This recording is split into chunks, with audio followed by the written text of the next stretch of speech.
ating clients. Proper body mechanics nyo.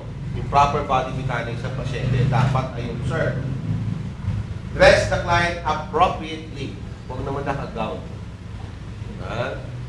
Sabihin natin, sana, nahihirapan din yung pasyente pag maglalakad sa ng naka-laboratory gown. Nahihiya yan. Bakit? Labas ang puwet. Di ba? May, alam niyo may gown? Nakita ko na yun. Patient's gown, di ba? May biyak sa likod. Mm. Naglalakad sa labas ang puwet niya. Kung ba maglakad ng labas ang puwet, bayad ka.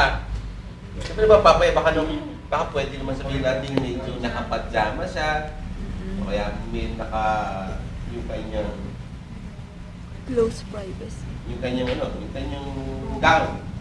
Tapos meron siyang pajama para din medyo covered for patient's privacy. Tama? Dapat din meron kang gate belt. Tama? Pinalaking gate belt. Kaya lagi kong pinapromise madala. Nakalimutan ko na naman kaya Ano yan? binalikan ko. Yan, yan na yan. Ito lang yan.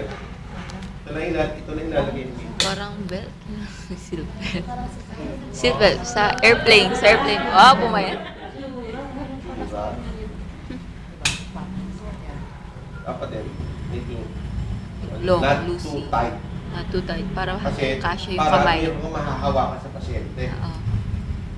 Kung halimbawa nakapajama yung pasyente, mahahawakan siya. Pajama. Eh sabihin mo, yung pasyente, patatayuin mo. Nahawakan mo sa may puwet. Eh yung puwet kaya ay may bedsore. Hindi mo may bedsore, kaya sabihin natin, Nawa ka, no? hindi din maganda eh. Sa puwet mo hahawakan. Pero isa rin, nangyayari, binubuhat mo sa puwet. Lalo sa case ni Nanay, Agoy. kalaki ng puwet kaya ng tao yun. Agoy. Diba? Parang pag ganun. Hindi mo na yata eh. Hindi mo na mabubuhat eh, no? Parang kailangan yata donate, crane na yata kailangan. Ha? Clients Mobile crane. should wear stockings or socks, naka-medyas. Dapat meron sa non-skid shoes to prevent falls. Hindi siya pwede maglakad ng barefooted. Dapat naka-sapatos, naka-medyas. Baka naka-medyas lang yan. Baka makatusok. Dulas yan. Baka naka-alpompra na sa chinelas lang yan. Mga bedroom slippers lang yan. Magdudulas yan. Tapos ang sahig ay what? Tiles? Oh. Madudulas yan. Ba? Although hindi mo nila nilalagay ng wax ang ospital, ang mga facility. But then they maintain the floor by using your floor your floor polisher. Rubber na lang. Pero hindi nila ginagamitan ng wax. But the floor polisher is equipped with a scrub. Right? Yung scrub na yung ikot siya ng ikot, nakakatanggal ng mga dirt. Tapos kahit na hindi nila gamitan ng wax, kumikintap sila. Diba? Yan. X.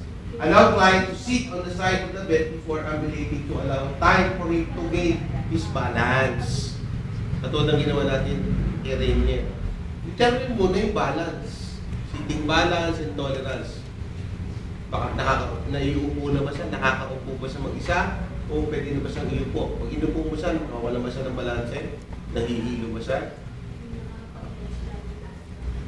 Sitting with legs dangling. Always daw, use a gate belt per home provider's policy and the service plan. Meron tayong gate belt. Karaniwan, na kapag di mo ginamitan ng gate belt at nahulog yung pasyente, kasalanan mo. Kahit may patient, meron pa rin gate belt, nahulog pa rin, kasalanan mo pa rin. Bakit hindi mo na-protektahan para hindi mahulog yung patient? Eh, bigla siyang nahilo eh. Na-evaluate mo ba na yung patient is not yet ready to ambulate? Ba't mo pa i-ambulate yung patient kung hindi mo nahihilo pala eh? Diba? Tanong sa'yo, anong sitting balance niya? Normal, good, or fair? Fair, nandito yung kamay. Pagka good, nandito. Pag good ganito, pag normal lang ganito. Where, normal, good. 30 minutes ang nakaganyan. Tapos tinulak-tulak mong gano'n. Ibig sabihin nun, Stable. normal na yung kanyang sitting balance and tolerance. Pero more than 30 minutes siya, iniwanan mo nga lang siya nakaganon eh. Ibig sabihin nun, good. Okay? O normal na yung kanyang sitting balance. Hindi na siya mahuhulog. Okay? Make sure objects and other people are out of the way and there are no slippery floor. Baka basa. Baka may buhangin. Baka may balatang saging. Kung balatang ginagawa ng balatang saging doon sa daanan. Baka may naka-scattered na mga toys, may something anik-anik dyan sa Tusok-tusok. daanan ng patient. Diba? Of course, karaniwan tinuturuan muna natin yung patient maglakad saan? Sa parallel bar. But then, kung marunong na sa parallel bar, ipo-progress natin. Yan. But from bed to hallway, from bed to bathroom, o kaya from his room, palabas na, gumagamit na siya ng assistive device. Yan. Ambulate the client in an uncluttered area. Maluwag. Okay? Have a chair ready for client and other on the other end or resting point along the way. Maaaring maglagay ka from here to there. May silya ka dito, may silya doon, may silya doon, may silya doon. Para pag napagod, upo. Nandali ko lang, mami, kung walang upuan ha, kung walang upuan, huwag ka mahuhulog. Siyempre, na-prepare mo na yun. Parang may stopover ka. Bakit? Ang pinagagawa mo sa pasyente ngayon is more on endurance. Standby, oo. Diba? Maaaring yung strength, kaya yung from here to there, kaya niya.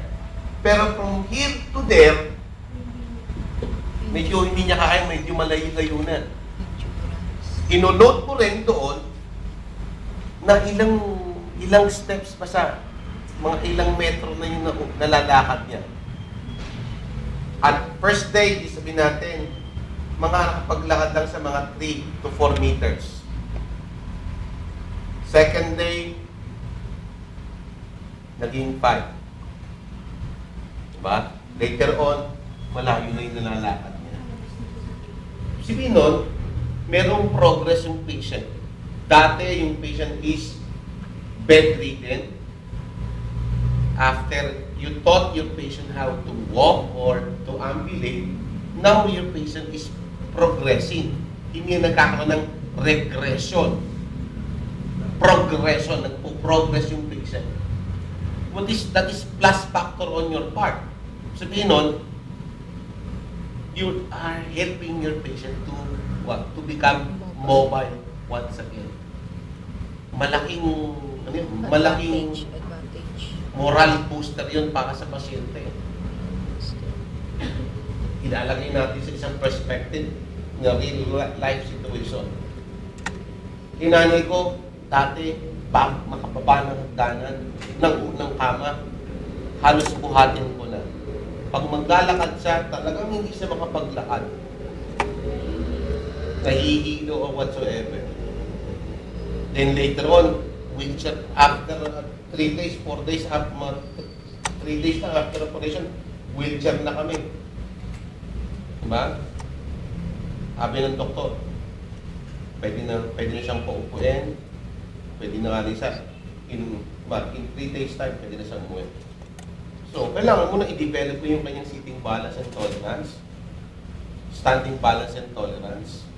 Pero sino mo lang unang wheelchair ride? Paikot-ikot lang kami doon sa may UMC na yun. Pagka-araw, ganito. Nakaarawan sa pagka-umaga. Diba? Bakit? Vitamin D, pampatibay ng buto.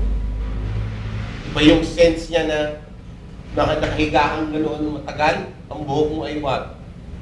Matigas yung buhok mo.